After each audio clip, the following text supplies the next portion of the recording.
Bienvenidas, bienvenidos, Esteban Guti les saluda y el día de hoy tenemos un podcast para todos los amantes del cine, la televisión y la creación audiovisual.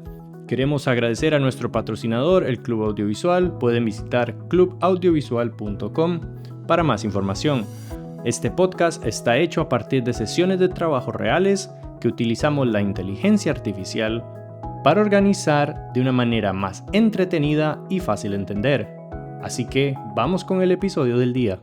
¿Qué tal? Bienvenidos y bienvenidos.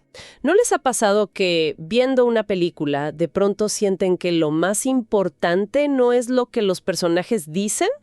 Hablan del clima, de la comida, de cualquier cosa, pero uno siente, casi se respira en el aire, que la conversación de verdad está ocurriendo en silencio. Totalmente. Esa corriente subterránea que te atrapa. Eso es el subtexto. Exacto, el subtexto. Y es una de las herramientas más potentes y elegantes que tiene el cine. En esencia, es todo lo que no se dice, pero que es el verdadero corazón de la escena. La verdad que va por debajo. Pues hoy nos vamos a meter de lleno en ese lenguaje oculto.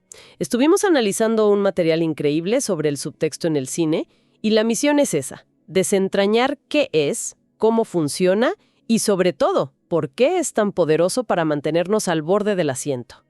A ver, empecemos a desgranar esto. Bueno, el punto de partida, que es fundamental, es que el subtexto nace de una imposibilidad. Surge cuando los personajes, por la razón que sea, no pueden o no se atreven a decir lo que de verdad sienten. Hay una barrera. Y el diálogo que sí escuchamos es como una cortina de humo. Exacto. Pero es una cortina de humo que en vez de esconder el fuego, deja ver el calor, las chispas. El texto que vimos hablaba de una relación de incompatibilidad. O sea, mientras más grande es el choque entre lo que un personaje desea en el fondo y lo que la situación le permite decir, más potente se vuelve el subtexto. Mucho más denso, más cargado. Piensa ahora mismo en El Padrino. La escena en que Michael Corleone le dice a Kai que no le pregunte por sus negocios. Sí. Él solo dice que no, con una cálmate y él a la sangre. Pero lo que está pasando ahí es un terremoto. Está levantando un muro entre ellos para siempre. Es un ejemplo perfecto, el código de silencio. Él no puede hablar, pero al negarse, le está comunicando algo mucho más profundo. Le está diciendo, cambié, este soy yo ahora y esta es tu última oportunidad de aceptarlo sin hacer preguntas. Y todo eso está debajo de un simple no me preguntes. Toda esa complejidad, sí. Y esa presión es la que crea la tensión. El material que analizamos usaba una metáfora buenísima. Decía que el subtexto es el vapor que se escapa de una olla a presión. No vemos el fuego, pero el vapor nos dice que adentro todo está por explotar. Precisamente. Y ese vapor, digamos, se puede manifestar de 1000 formas. Piensa en una primera cita algo incómoda. Sí. Territorio fértil. Totalmente. Ambos quieren gustarse, pero el miedo al rechazo les impide ser directos. Entonces hablan del menú, del lugar, de sus trabajos. Pero cada pausa, cada mirada que dura un segundo de más, cada risita nerviosa. Todo eso es subtexto. Todo. La conversación real es, ¿te gusto? ¿Tengo alguna chance? Pero esa pregunta es demasiado peligrosa para decirla en voz alta. El subtexto vive ahí, en lo prohibido. Claro, lo que me lleva a la siguiente pregunta. Este podcast llega a ustedes gracias al patrocinio del Club Audiovisual, un espacio para todos los creadores audiovisuales que hablan español. Visítanos en clubaudiovisual.com. Si el subtexto por definición no está en las palabras del guión, ¿cómo diablos lo vemos en la pantalla? ¿Dónde está? Es que se manifiesta, se filtra a través del comportamiento. Las acciones gritan lo que la voz apenas susurra o directamente calla. El subtexto no se escribe, se actúa. El clásico «el cuerpo no miente». Y va más allá. Es el ritmo, por ejemplo. Un personaje que habla muy rápido, atropellando las palabras. Está nervioso, oculta algo. Quizás. O las pausas. Esas pausas largas, casi insoportables. Cada silencio puede ser una batalla interna. También es el espacio.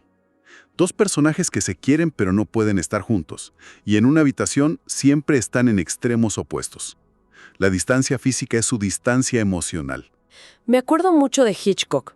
Él era un maestro absoluto de esto.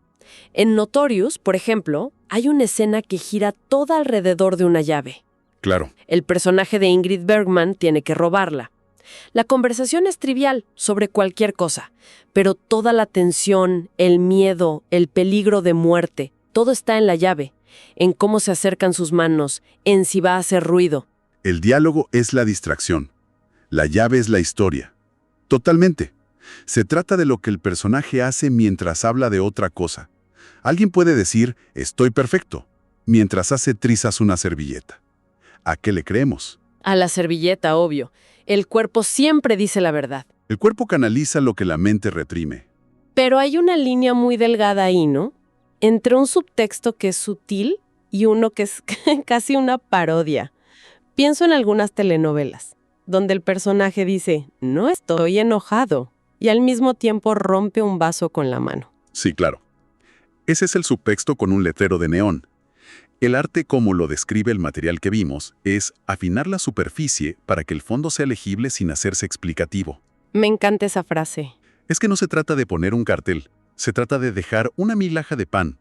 Un director, un actor que confía en la inteligencia del público, le da un gesto, una mirada, y deja que la audiencia sea la que conecte los puntos. Y esa idea, la idea de que la audiencia conecta los puntos, fue para mí el giro más sorprendente de todo el análisis.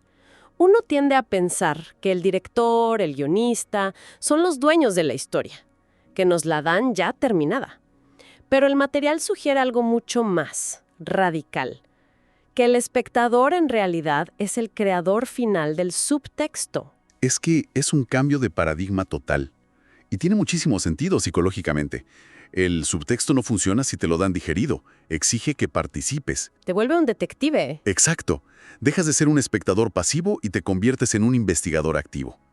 Cada persona en esa sala de cine llega con su propia vida, sus experiencias, sus miedos, y ese filtro personal es el que usa para leer lo que no se dice en la pantalla. O sea que dos personas viendo la misma escena Pueden percibir matices distintos, sin duda.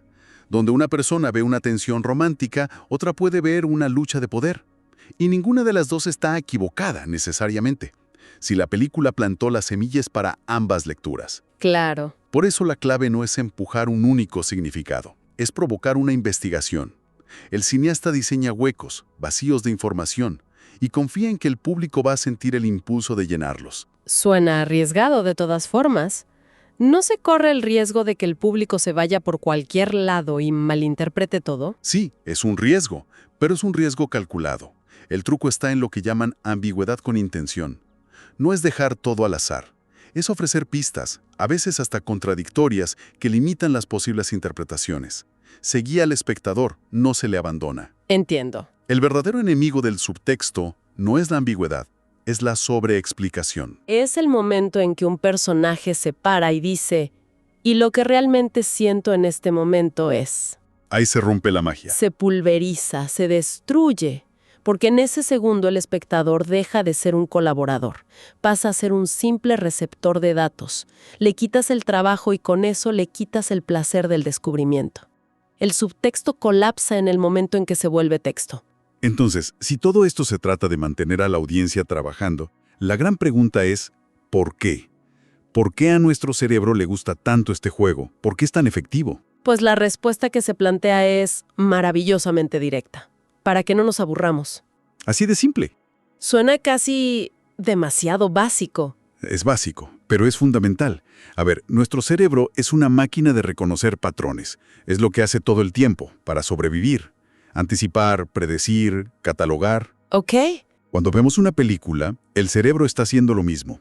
Identifica la estructura, el tipo de personaje, el tono. Y si el patrón es demasiado obvio, si sabe exactamente qué va a pasar, se desconecta. Ah, es el momento en que uno agarra el celular a media película. Ese mismo. El cerebro ya resolvió el acertijo y busca otro. Este podcast llega a ustedes gracias al patrocinio del Club Audiovisual. Pueden buscar más información en clubaudiovisual.com, un espacio para todos los creadores de vídeos, cine y televisión que hablan español. Es un mecanismo de eficiencia. Listo. Ya entendí esto, no necesito gastar más energía aquí. Tiene sentido. El subtexto es la herramienta perfecta para sabotear esa predictibilidad. Introduce una variable oculta, una capa de información que no encaja fácil en el patrón superficial. Obliga al cerebro a seguir activo. a preguntarse, ok, pero ¿qué está pasando aquí de verdad?